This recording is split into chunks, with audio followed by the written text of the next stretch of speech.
ആലപ്പുഴയിൽ വെള്ളപ്പൊക്ക ദുരിതമൊഴിയുകയാണ്. മഴ മാറി നിന്നതോടെ വെള്ളം കയറിയ മേഖലകളിൽ ഇറങ്ങി തുടങ്ങിയിട്ടുണ്ട്. എങ്കിലും ദുരിതാശ്വാസ ക്യാമ്പുകൾ പ്രവർത്തനം തുടരുന്നുണ്ട്. ഇന്നും മഴ മാറി നിൽക്കുകയും കിഴക്കൻ വെള്ളത്തിന്റെ വരവ് കുറയുകയും ചെയ്താൽ ജില്ലയിൽ നേരിടുന്ന പ്രതിസന്ധി അവസാനിക്കും തന്നെ വിചാരിക്കാം. ജോസി ബാബു വിവരങ്ങളുമായി. ജോസി, ആലപ്പുഴയുടെ ഇന്നത്തെ സ്ഥിതി എന്താണ്? മൊത്തത്തിലൊരു മഴ മാറിയ തെളിഞ്ഞ അന്തരീക്ഷമാണോ? ആളുകളൊക്കെ വീടുകളിലേക്ക് പതിയെ മടങ്ങി തുടങ്ങിയോ?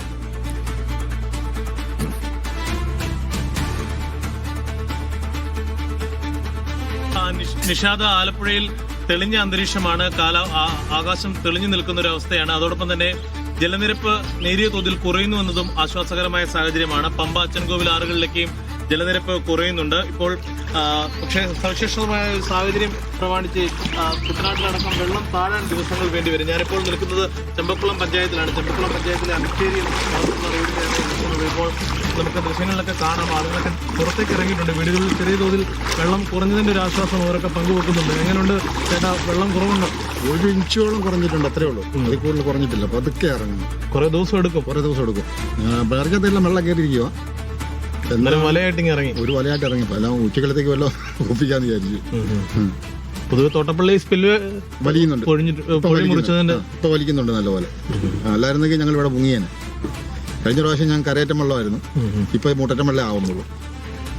എന്തായാലും നേരിയ കുറവ് വെള്ളത്തിന്റെ ഉണ്ട് എന്നത് ആശ്വാസകരമാണ്. ചെങ്ങന്നൂരിലും കുട്ടനാട്ടിലും അതോടൊപ്പം തന്നെ അപ്പർ കുട്ടനാട്ടിലും മേഖലയിലുമൊക്കെ ക്യാമ്പുകൾ തുടരുകയാണ്. 118ഓളം കുടുംബങ്ങൾ ഇപ്പോഴും ക്യാമ്പുകളുണ്ട്. നമുക്ക് ദൃശ്യങ്ങളിൽ കാണാം, ഒരു കുടുംബം ഇപ്പോൾ ചെറു വള്ളത്തിൽ പുറത്തേക്ക് വന്നിട്ടുണ്ട്. നിങ്ങൾ വീട്ടിലൊക്കെ വെള്ളം ഉണ്ടാവും അല്ലേ?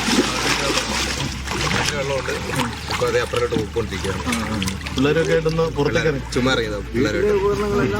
മോനെ, എങ്ങനെയുണ്ട് വീട്ടില് വെള്ളം? എങ്ങനെയാ? സ്കൂളൊന്നും ഇല്ലല്ലേ? സ്കൂളില്ലാത്തതുകൊണ്ട് ഹാപ്പിയാണ്, പക്ഷെ വെള്ളം പ്രശ്നമാണ്. തുടർച്ചയായിട്ട് അവധി കിട്ടുന്ന കുട്ടികളെ നോക്കാനും കുട്ടികൾക്ക് അത് സന്തോഷമാണ്. മുതിർന്നവരത് സഹകരിച്ച് പോകണമെങ്കിൽ ഭയങ്കര പാടാണ്. പിള്ളേരെയും കൊണ്ടൊക്കെ പോകണമെങ്കിൽ വെള്ളത്തില് മുറി വെള്ളമില്ലെങ്കിലല്ലേ അവരെ അടച്ചിടാൻ പറ്റുള്ളൂ. ബുദ്ധിമുട്ടാണ്. വെള്ളം ഇറങ്ങാതെ ഇനി ഒരു രക്ഷയില്ല. ജോലിക്ക് ഒന്നും പോകാൻ പറ്റുന്നില്ല. എന്ത് ചെയ്യുന്ന? ഞാനിപ്പോൾ ഡ്രൈവിംഗിൻ്റെ പരിപാടിയാണ്. വെള്ളമായതുകൊണ്ട് ഓട്ടം കുറവാണ്. എന്തായാലും മറ്റൊരു ചേട്ടനും അവിടെ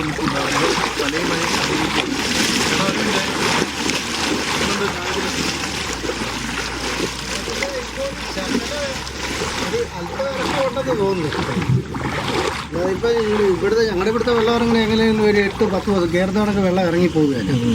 കയറുന്നതെന്ന് പറഞ്ഞാൽ സ്പീഡ് ഇങ്ങോട്ട് വരും, ഇത് പിന്നെ സ്ലോയിലേ ഇറങ്ങുള്ളൂ.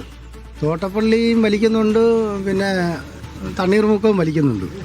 അതിൻ്റെ ഒരു ചെറിയൊരു ആശ്വാസമുണ്ട്. ഇന്ന് രാവിലെ മഴയുണ്ട്, ഇന്നലെ രാത്രി മഴയുണ്ടായിരുന്നു. ഇപ്പം മഴ ഇല്ല. ഇന്ന് പകല് ഒരുപാട് മട വീണ് കൃഷി ഒരുപാട് പോയി.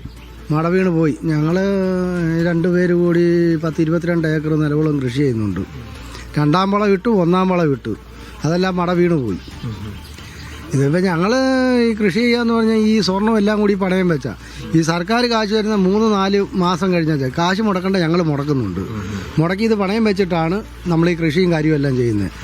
ഈ സർക്കാരിൽ നിന്ന് അറിയണ്ടേ, നമ്മളിപ്പം PRS കൊടുക്കുന്ന ബാങ്കുകാരാണ്. നമ്മൾ പണയം വെച്ച് കഴിഞ്ഞാൽ ഒരു 2 ദിവസം താമസം പറഞ്ഞാൽ അവർ സമ്മതിക്കുകയില്ല. ആ ബാങ്കിൽ തന്നെയാണ് നമ്മൾ സ്വർണം പണയം വെക്കുന്നത്. ഇപ്പോൾ 6 മാസത്തിന് പറഞ്ഞാൽ 6 മാസത്തിനകം നമ്മൾ എടുത്തില്ല, അത് വിഷയമാണ്. വെള്ളപ്പൊക്കം വന്ന വലിയ സാമ്പത്തിക പ്രതിസന്ധി ആളുകളൊക്കെ അങ്ങ് പോകും. ഭയങ്കര വിഷയമാണ്. എത്രയുണ്ടെന്ന് പറഞ്ഞാലും നമ്മളിപ്പം കുട്ടനാട്ടിനെ സംബന്ധിച്ച് അതിനുള്ള വരുമാനമില്ല കുട്ടനാട്ടുകാർക്കാർക്കും. എന്ന് വെച്ചാൽ സാധാരണപ്പെട്ട പാട്ടം പിടിച്ച് കൃഷി ചെയ്യുന്നു. ഈ കൃഷിയിൽ നിന്ന് എന്നാ കിട്ടുന്നത്? ഇപ്പം ഞങ്ങളെയൊക്കെ സംബന്ധിച്ചെന്ന് പറഞ്ഞാൽ ഞങ്ങൾ തന്നെ സ്വന്തമായിട്ട് ചെയ്യുന്നതുകൊണ്ട് എല്ലാം കൂടി ഒന്നിച്ചൊരു കാശ് കിട്ടും, അതേ ഉള്ളൂ. അല്ല കൃഷി കൊണ്ട് വലിയ ലാഭമൊന്നുമില്ല. ഈ പുഴകളും ആറുകളും ഒക്കെ മണൽ വന്ന് എക്കൽ വന്ന് അടിഞ്ഞതിൻ്റെ ഒരു ബുദ്ധിമുട്ട്, അങ്ങനെ ഒരു പ്രയാസമുണ്ടോ? ഉണ്ട്. പായൽ ഇഷ്ടം പോലെ ഉണ്ട്. ഇപ്പം നമ്മളിപ്പോൾ ഓരോ ന്യൂസിൽ കാണാൻ എന്താണ്ട് ഈയിടെ നമ്മുടെ പുളിങ്കുന്നി അവിടെ വരുമായിരുന്നു, ചവറ്, പിന്നെ തോട്ടപ്പള്ളി സ്വിൽബേഡ് അവിടെ അടിഞ്ഞു കിടക്കുമായിരുന്നു. ഇതെല്ലാം മാറണം. അതുപോലെ തന്നെ ഈ എക്കലെല്ലാം മാറ്റണം. മണൽവാര് നടന്നില്ലെങ്കിൽ ഒരു രക്ഷയില്ല കുട്ടനാടിന്.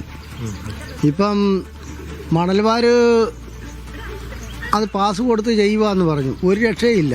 ഇത് നമ്മളിപ്പം ഈ മണൽവാരെന്ന് പറഞ്ഞാൽ മണൽവാരിയില്ലേ 6 താഴുകയില്ല. ഇപ്പോഴും ഈ കൊച്ചുവെള്ളത്തെ നമ്മുടെ ഇതുപോലുള്ള ഫൈബർ വെള്ളത്തെ ചില കരകളിൽ നമുക്ക് അടുക്കാൻ പറ്റുകയില്ല. നേരത്തെ ഈ കൾക്കെട്ട് വരുന്നതിന് മുന്നേ എല്ലാവരും മാടി എന്ന് വെച്ചാൽ മാടി എന്ന് പറഞ്ഞാൽ ഈ സൈഡ് എല്ലാം കുത്തി എല്ലാം പിടിക്കുമായിരുന്നു. ഇപ്പോൾ കൽക്കട്ട് വന്നേ പിന്നെ അങ്ങനെ ഒരു പരിപാടിയില്ല, തോട് മുഴുവനും നഗരുക. അതാണ് ഈ അമേരിക്കൻ ജംഗ്ഷനിൽ നിന്ന് അങ്ങോട്ട് പോകണേ വലിയ പാടാണ്. ആ പാടം കൂടി ഒത്തുപോയി കഴിഞ്ഞാൽ വലിയ പാടാണ്. അതുപോലെ തന്നെ ഈ കൽക്കട്ട് ഇപ്പോഴത്തെ ലെവൽ പോരാ, ഇതിലും 2 അടിയും കൂടി പൊങ്ങിയില്ലെങ്കിൽ കുട്ടനാട്ടുകാരുടെ കാര്യം അധോഗതിയാണ്. എന്തായാലും വലിയ ബുദ്ധിമുട്ടുകൾ ആണ് അവർ നേരിടുന്നത്. ഇപ്പോൾ നേരിയ ആശ്വാസം വെള്ളം കുറയുന്നു എന്നുള്ളതാണ്. കൃഷി നാശമുണ്ടായിട്ടുണ്ട്, വീടുകളിലെ സാധന സാമഗ്രികൾ നശിച്ചിട്ടുണ്ട്, പലർക്കും ദിവസങ്ങളായി ജോലിക്ക് പോകാൻ കഴിയുന്നില്ല എന്നുള്ളതൊക്കെ വലിയ ബുദ്ധിമുട്ടായി തന്നെ നിലനിൽക്കുകയാണ്. എന്തായാലും അതിനിടയിലാണ് അവർ അല്പം ആനന്ദം കണ്ടെത്താൻ ഇടയ്ക്ക് പുറത്തേക്ക് ഇറങ്ങി വള്ളവുമായി ഇറങ്ങി മീൻ പിടിക്കുന്ന നമ്മളിപ്പോൾ കണ്ടതാണ്, കുഞ്ഞുങ്ങളുമായി ഒരു കുടുംബം പുറത്തേക്ക് ഇറങ്ങുകയൊക്കെ ചെയ്തത്. എന്തായാലും വെള്ളക്കെട്ടിന്റെ ദുരിതത്തിന് ചെറിയ ശമനമുണ്ട് എന്ന് പറയാം. പക്ഷേ പൂർണ്ണമായും കുട്ടനാടിന്റെ സ്വഭാവം അല്ലെങ്കിൽ താഴ്ന്ന പ്രദേശങ്ങളുടെ സ്വഭാവം, ഭൂമിശാസ്ത്രപരമായ സ്വഭാവം അനുസരിച്ച് കുറേ ദിവസങ്ങൾ വേണ്ടിവരുമെന്നുള്ളതാണ് ഏറ്റവും സങ്കടകരമായ കാഴ്ച. എന്തായാലും നെഹ്റു ട്രോഫി വള്ളംകളി 22-ാം തീയതി നടക്കാൻ പോവുകയാണ്. ജില്ലയെ ആകെ ഒരു ആവേശത്തിലേക്കൊക്കെ പോകാനിരിക്കുമ്പോൾ, ഓണം വരാനിരിക്കുന്നു എന്നൊരു സമയത്തൊക്കെയാണ് ഇപ്പോൾ ഈ പ്രളയത്തിന്റെ ഒരു ദുരിതം ഒരു ജനതയെ മുഴുവൻ വലിയ ബുദ്ധിമുട്ടിലാക്കിയിരിക്കുന്നത്. നിഷാദ്.